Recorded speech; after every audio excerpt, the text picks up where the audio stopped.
What's up, Ragin Nation? How's it going? This is Alex here, and you're watching a Marvel edition of the Ragin Nation Show. This is just a web series where we're talking about all things matter in the world of Marvel films. This is episode number 47, and what we're going to talk about in this episode is X-Men Apocalypse, and specifically, who is going to be playing Apocalypse in X-Men Apocalypse. Now, this would be the big question on my mind, and of course, a lot of other fans' minds, and who is really going to be playing Apocalypse in X-Men Apocalypse?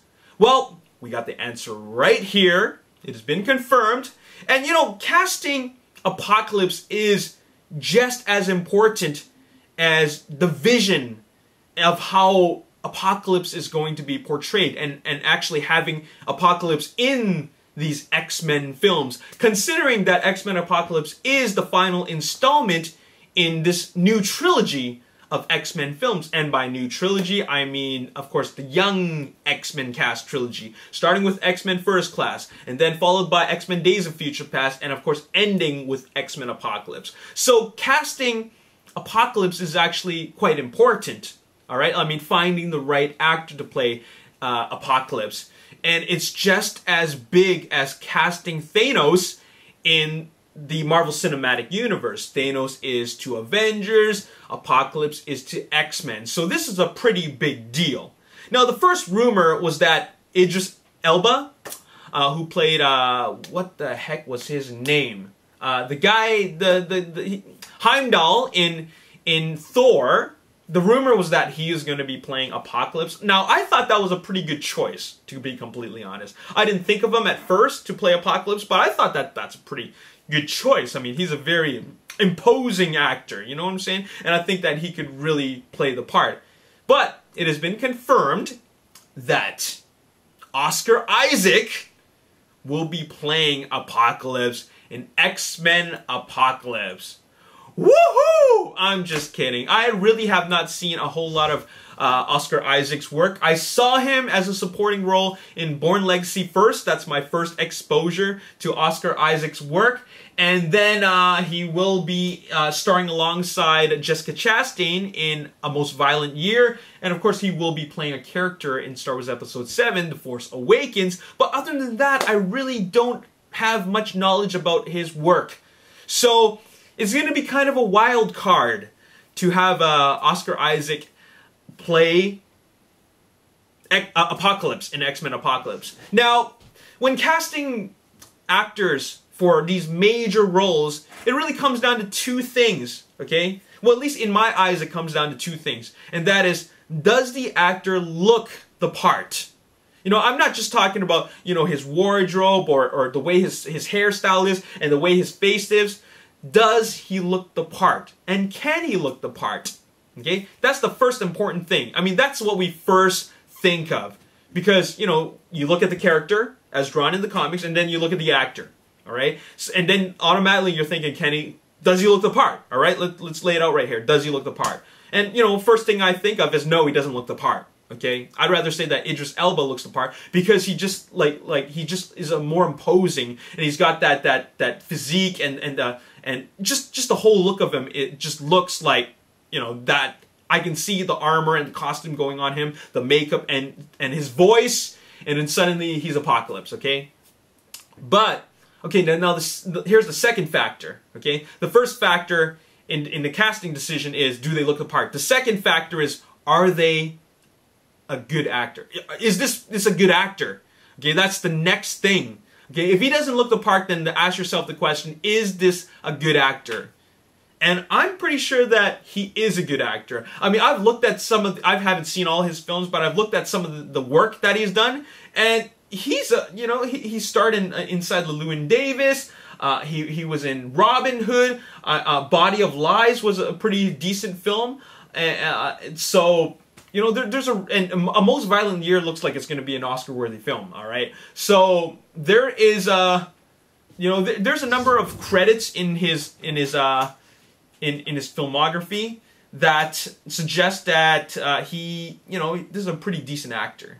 So I can't really say much about the casting except that I don't think he looks the part, but it's kind of like one of those things where you just say, okay, we'll see how this goes. Because I'm not really familiar with his work, but I thought that it's, you know, it's important for the fans to know that Apocalypse has been cast All right, and this is who's going to be playing it. So your hopes and dreams of having someone like Idris Elba or Terry Crews or someone, you know what I'm saying, someone a little bit more, you know, more of your favorite actor to play Apocalypse, those hopes and dreams are all gone now. It's not a bad thing. I mean, I at least is not a bad actor. So that's what I have to say in this video. And you know, it led me to think about something. We have the cast, we have the actor of who's going to be cast as Apocalypse in X-Men Apocalypse. So what is really next? And you know, we already have an idea of who's going to show up in this next film. All right, of course, the main players are back, and this is, of course, focused on the younger X-Men cast. My excitement is about the fact that Quicksilver is back. But what happens beyond X-Men Apocalypse? This is, in fact, the last installment in the new trilogy. So are they going to have a new trilogy after that? You know, where Bryan Singer is no longer involved? You know, what's going to happen afterwards, all right? So far, there's no plans.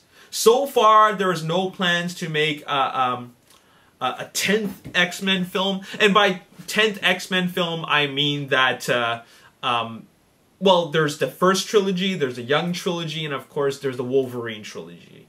And it is a trilogy, considering the fact that there is X-Men Origins Wolverine, then there's the Wolverine, and then there's the Wolverine, which is apparently the third installment in the Wolverine trilogy. So that's 9 films. So what are we going to see in the 10th film? I don't know. I really don't know. Are they even going to have another X-Men film? Okay, let's not even call it the 10th X-Men film or X-Men franchise film. Let's just call it the next X-Men film. Are they going to have a new trilogy after that? The only thing that we're getting treated to is a Deadpool standoff film. A Deadpool spin-off film. That's the only thing we're getting. That's part of the X-Men cinematic universe. And of course, the next Wolverine installment. So a bunch of spin-off films, okay? Maybe even a Quicksilver spin-off films, who knows? But no plans after that. So I'm really curious where this is going to go, considering that I'm pretty sure they will have defeated Apocalypse. So, and the X-Men universe is very vast. It's huge. Okay, there's so many other characters that have not been introduced. There are tons and tons of mutants. Smaller, you know, like none of them, not major mutants, but still mutants. You know what I'm saying? So I'm wondering who's going to be introduced next, and what are they going to talk about in the next trilogy of X-Men films. I'm just going to be assuming that Bryan Singer will no longer be attached after that, but, you know, I'm pretty sure he will be serving as a producer, because, first of all, he was excited about the fact that there could be a Quicksilver standalone spin-off film, okay? So, you know what? If you have any ideas about what they could talk about in the next X-Men film after Apocalypse, let me know in the comment section below. Also, if there's a character, or rather a mutant, that you want to see appear in the X-Men, also mention it down below. I think it's going to be interesting to see what the fans are waiting for and looking forward to. Alright? So there you have it. That's all I got to say in this video. Stay tuned for Marvel Edition, episode number 48, because there's going to be, of course, more juicy stuff to talk about. And we also got to talk about stuff in the DC edition of the Ragin Nation show, so also stay tuned for that. My name is Alex Yu. Thanks for watching. As always, if you enjoyed this video, hit the like button, subscribe to the YouTube channel, like me on Facebook, The Ragin Nation. Also follow me on Twitter, @RaginNation. I'll see you next time. Peace. Strikes Back, they introduced the idea of, or rather concept of, bounty hunters, and with the introduction of Boba Fett and Dengar and Bosk and